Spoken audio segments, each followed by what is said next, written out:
الاكل غلي والدايت بقى مكلف. طب نعمل ايه؟ الحل موجود بس اللي يمشي عليه. طبعا مشكلتنا في الدايت ان البروتين اللي بيبقى غالي مش الكربوهيدرات متوفرة وفي مصادر كتير منها وبيبقى رخيصة قوي، زي الرز والمكرونة والبطاطس والبطاطا والشوفان. حتى الشوفان غلي.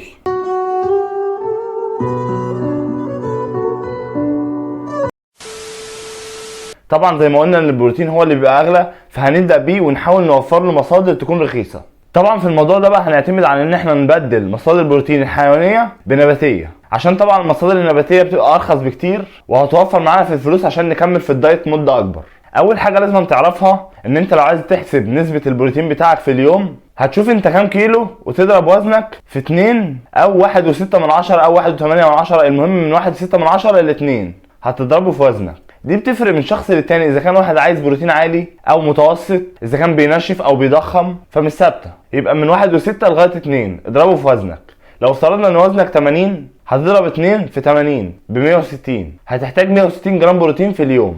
اول مصدر معانا للبروتين هو الترمس من احسن مصادر البروتين النباتي، عشان ال 100 جرام ترمس فيه 36 جرام بروتين، نسبه كبيره جدا. ده غير اصلا ان الترمس فيه نحاس وحديد وفيتامين سي وفيتامين بي، فغني بالعناصر الغذائيه. لو جينا قارنا 100 جرام لحمه و100 جرام ترمس، هنلاقي 100 جرام لحمه فيه 26 جرام بروتين وال100 جرام ترمس فيه 36 جرام بروتين، فالكفه بتطب عند الترمس شويه. بس اللي بيفرق ده عن ده ان الاحماض الامينيه في اللحمه اكتر من الترمس. نيجي لتاني مصدر معانا اللي هو الفاصوليا البيضاء. 100 جرام فاصوليا بيضاء فيه 21 جرام بروتين، ودي نسبه كويسه. يبقى عشان نكمل البروتين بتاعنا في اليوم هندخل 100 جرام ترمس ب 36 جرام بروتين و100 جرام فاصوليا بيضاء ب 21 جرام بروتين، هنجمعهم على بعض يبقى كده معانا 57 جرام بروتين. نيجي لثالث مصدر معانا وهو الفول السوداني، من اهم مصادر البروتين والدهون الصحيه اللي ممكن تدخلها في الدايت بتاعك. لكل 100 جرام فول سوداني فيه 26 جرام بروتين، بس طبعا احنا مش هندخل 100 جرام عشان 100 جرام كتير قوي بالنسبه للسعرات، فهندخل 50 جرام.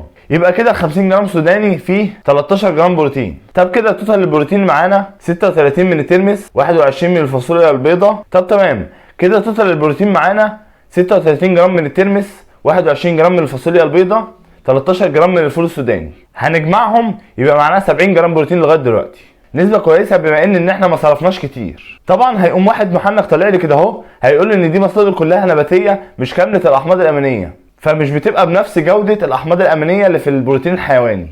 هقول له استنى عليا، انا جاي لك في الكلام اهو. المصدر الرابع معانا هو الكبده المجمده. ايوه الكبده المجمده، وما تخافش منها، دخلها معاك في الدايت، رخيصه وفيها نسبه بروتين حيواني وهتساعدك في حته الاحماض الامينيه القليله، عشان انت بتعتمد على كل المصادر بروتين نباتي. هيطلع لي نفس المحنك برضو ويقول لي هل هناكل كبده مجمده؟ هقول له ايوه مضطرين على كده عشان نكمل الاحماض الامينيه اللي انت من شويه كلمتني عنها. فعشان كده هندخل 200 جرام كبده فيها 50 جرام بروتين، عشان ال 100 جرام كبده مجمده فيها 25 جرام بروتين. طبعا ما تفكرش تروح عند الجزار وتشتري كبده من اللي هي الطازه اللي هي بتاعت الجزار، عشان هيديها لك بسعر عالي وهتبوظ معاك الدنيا خالص في الفلوس. هنحسب توتال البروتين، هيبقى معانا من الترمس 36 جرام بروتين، من الفاصوليا البيضاء 21 جرام بروتين، من السوداني 13 جرام بروتين، من الكبده المجمده 50 جرام بروتين. هنجمع ده كله هيبقى معانا 120 جرام بروتين. وفي خيار تاني معاك ان انت تدخل بدل الكبده المجمده لو انت قرفان او مش عايز تاكلها السردين. هتجيب لك علبه سردين من اي سوبر ماركت، ال 100 جرام سردين في نفس النسبه اللي موجوده في الكبده 25 جرام بروتين، وهيبقى مصدر احسن بالنسبه لك عشان السردين فيه اوميجا 3 وفيه زنك، وهيبقى مصدر كويس ليك. فيا كبده مجمده يا سردين. نيجي للمصدر الخامس معانا هو جبنه القريش. 100 جرام جبنه القريش فيه 11 جرام بروتين، فهندخل منها 150 جرام فيهم 16 جرام بروتين. المصدر السادس معانا هو العدس، بروتين الغلابه. ال 100 جرام عدس فيه 10 جرام بروتين، هندخل 200 جرام عدس هيبقى فيهم 20 جرام بروتين.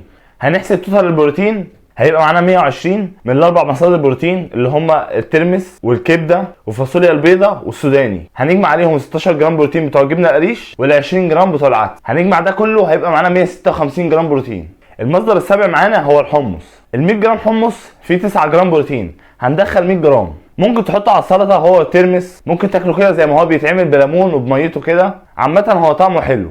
156 زي 9 جرام من الحمص هيبقى معانا 165. تامن مصدر معانا هو الفول بتاعنا اللي احنا بناكله كل يوم، بس طبعا مش هنحط عليه زيت عشان ما تبوظش الدايت. ال 100 جرام فول فيه 10 جرام بروتين، فهندخل منه 100 جرام هنجمعهم على 165 جرام بروتين اللي معانا، هيبقى 175 جرام بروتين. تاسع مصدر معانا واخر مصدر هو الفول الصويا. عليه اشاعات كتير ان هو بيعلي الاستروجين، بيوطي الاستروجين، بس طبعا مفيش ولا بحث طلع ان هو بياكد ان هو بيعلي الاستروجين. بس عشان ما نبقاش في ريسك هندخل منه نسبه صغيره، هندخل منه 100 جرام. ال 100 جرام فول صويا فيه 16 جرام بروتين. هنجمع ال 175 جرام بروتين اللي معانا على 16 جرام بروتين من الفول الصويا، هيبقى دخلنا في سكه 191 جرام بروتين. نسبه كبيره بس عشان تعوض نقص الاحماض الامينيه، فاحنا كده بنعوض النقص بتاع الاحماض الامينيه بنسبه بروتين عاليه. زي ما قلت لك ما تحطش نفسك تحت اللود ان المصاريف عاليه وتقعد تكلف نفسك في بروتين حيواني ولحمه وفراخ وسمك. ما تعقدش الامور على نفسك، حاول تدخل البروتين النباتي معاك شويه وهيساعدك في المصاريف. الحلقه الجايه هتكلم ازاي تدخل مصادر كارب رخيصه برضو، ونكمل الدايت كله ونحسب السعرات، وده هيبقى اقل دايت بتصرف فيه فلوس عشان تساعد نفسك برضو